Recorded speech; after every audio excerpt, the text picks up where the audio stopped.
Modasa high school શાંતિ નિકેતન કહેવાય, શાંતિ નિકેતન કહેવાય. નમસ્કાર વિદ્યાર્થી મિત્રો,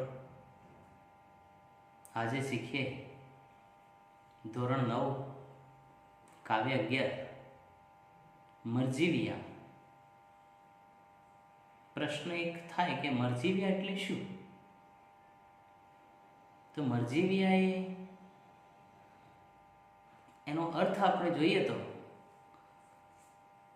સમુદ્રમાં ઊંડે સુધી ડૂબકી મારીને મોતી લાવવા, એટલે કે મોતી લાવનાર તે મરજીવિયા છે. પોતાનો જીવ જોખમમાં મૂકીને આ કાર્ય કરનાર એટલા માટે એને મરજીવિયા કહેવાય છે. કાવ્યનો પ્રકાર સોનેટ.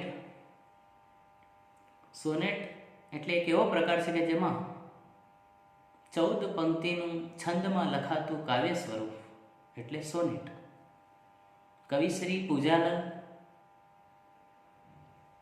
પૂજાલાલનો જન્મ 17/6/1901 થયેલો. અવસાન 27/12/1985 થયેલો. પૂજાલાલ રણછોડદાસ દલવાડીનું વતન આણંદ જિલ્લામાં આવેલું નાપા ગામ છે. પૂજાલાલના નામથી સાહિત્ય કૃતિઓ લખેલી છે. તેઓ કવિ તરીકે જાણીતા છે. તેમણે 1926થી શ્રી અરવિંદ આશ્રમ પાંડિચેરી તેમાં વસવાટ કરેલો. પારિજાત, પ્રભાત ગીત, શ્રી અરવિંદ વંદના, શ્રી અરવિંદ મહાપ્રભુ, સાવિત્રી પ્રશસ્તિ વગેરે કાવ્ય ગ્રંથોમાં શ્રી અરવિંદ અને એમના દર્શનના અને અધ્યાત્મ ભાવના કાવ્યો છે. તેમણે પ્રદેશ પ્રેમ અને રાષ્ટ્રપ્રેમના કાવ્યો પણ લખેલા છે. ગુર્જરી એ તેમનો સોનેટ કાવ્યનો આખો સંગ્રહ છે. તેમણે બાળ કાવ્ય અને કિશોર કાવ્ય પણ લખેલા છે. આવો આપણે જાણીએ કાવ્ય વિશે. તો મરજીવિયા સોનેટ સ્વરૂપની કાવ્ય રચના છે. હમણાં જ આપણે વાત કરીએ પ્રમાણે 14 પંક્તિનું છંદમાં રચાતું કાવ્ય સ્વરૂપ એટલે સોનેટ. સમુદ્રમાં મોતી લેવા માટે જતી વ્યક્તિ અને એમને મરજીયાઓ કહેવાય છે. કારણ કે અગાધ સમુદ્રમાં મોતી લેતા મૃત્યુનું પણ જોખમ હોય છે.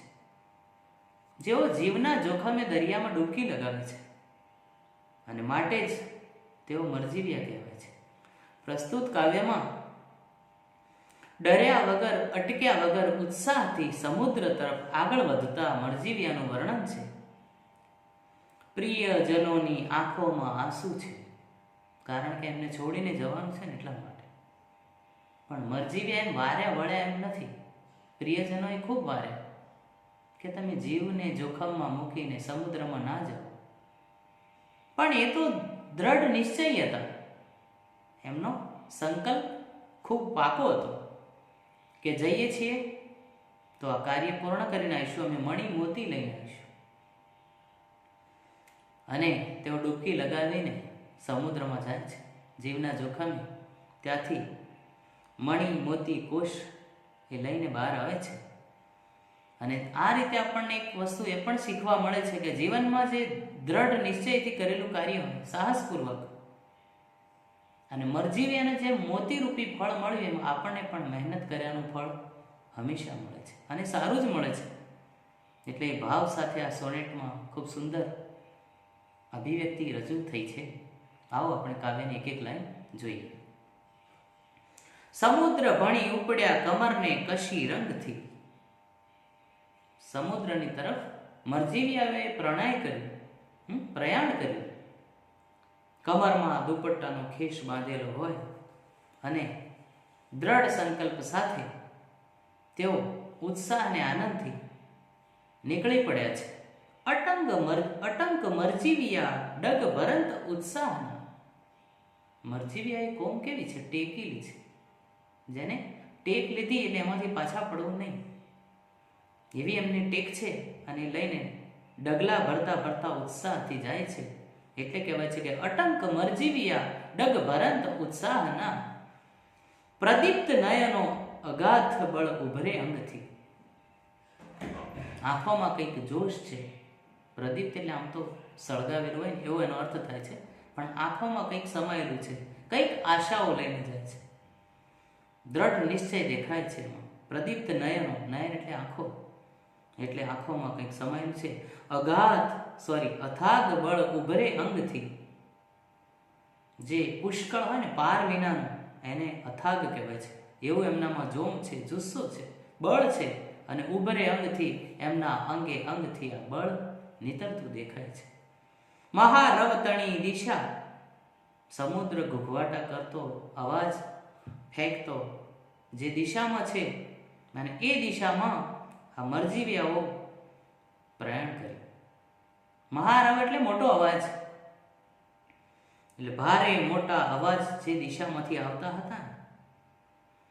મહારવતણી દિશા પર ઠરી બધી ચાહના, ત્યાં એમની ઈચ્છાઓ, એમને જવાની જે નક્કી કરેલું જવાનું તે ત્યાં જઈને ઠર્યું છે.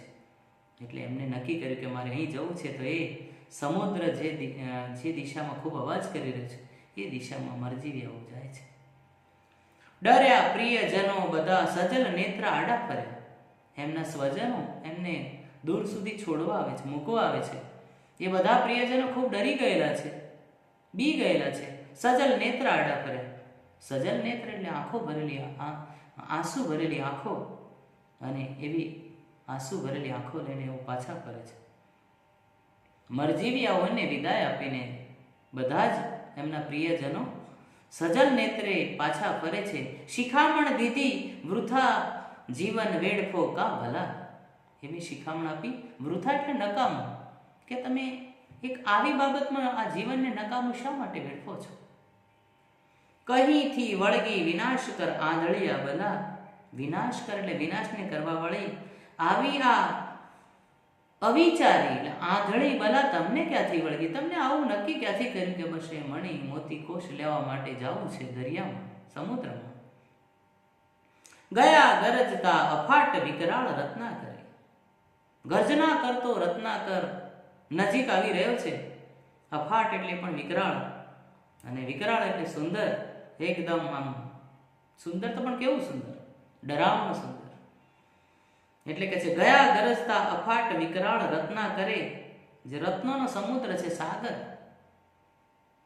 ગર્જના કરતો સામે છે ને ત્યાં મરજીવિયાઓ પહોંચે. તરંગ ગિરિમાળ શા હૃદય ઉપરે આથડે. તરંગ એટલે મોજા, અને ગિરિમાળ એટલે પર્વતની આ લાંબી હારમાળા હોય છે ને તેને કહેવાય છે. અને આથડે એટલે અફળાય. એ મોજાઓ જે જોરદાર અવાજ કરતા હતા, જાણે પર્વતોની લાંબી હારમાળા હોય એવા મોજાઓ હૃદય આવીને અથડાય. કોના? મરજીવિયાના. અઠ્યા ન લવ તોય સાહસિક સર્વ કૂદી પડ્યા. લવ એટલે સહેજ પણ, જરા પણ હટ્યા નહીં, અને તેઓ સમુદ્રમાં ડૂબકી મારે છે હિંમતથી, ખૂબ બધી આશાઓથી. અગાધ જળમાં પ્રવેશ કીધ કાળને ગહરે. ઊંડા જળમાં તેમણે પ્રવેશ કર્યો.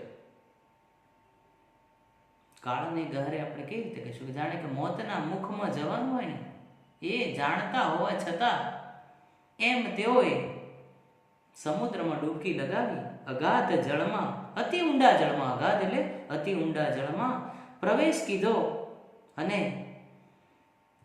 તેઓ જાણે બખોલમાં કોઈક ઉતરતા હોય એવી રીતે સમુદ્રમાં ડૂબકી મારી. ખૂંધ્યા મરણના તમોમય તળો અને પામ્યા. તમોમય એટલે અંધકારને. ખૂંધ્યા મરણના તમોમય તળો એટલે જે તળિયા સમુદ્રના દેખાય છે, જાણે કે મરણ માટે એટલે મૃત્યુને આવકારો દેવા જવાનું હોય એવું થઈ ગયું. હા, ખૂંધ્યા મરણના તમોમય તળોને પામ્યા. સમુદ્રના તળિયાને એ લોકો ખૂંધી વળ્યા, ફેદી વળ્યા. ગહર એટલે ગુફામાં, બખોલી. ખૂંધ્યા મરણના તમોમય તળોને પામ્યા. અખૂટ મણી મોતી કોષ લઈ બારે આવ્યા. અખૂટ કે જે ખૂટે નહીં તેવું, મણી મોતી કોષ એટલે મણી અને મોતીનો અખૂટ ખજાનો એ લઈને બહાર આવે છે. ત્યારે એમને ખુશીનો પાર નથી રહેતો કે અમે ખૂબ જ સાહસ હિંમતનું કામ કર્યું. જીવનમાં એવા કાર્યો કરજો મિત્રો કે જે આ મરજીવિયા જેવા હોય. કરેલું કાર્ય ક્યારેય એળે જતું નથી. એમ કરેલા નિશ્ચય પણ દ્રઢ નિશ્ચય સાથે યામ યા હોમ કરીને પડો ફતે છે આગે.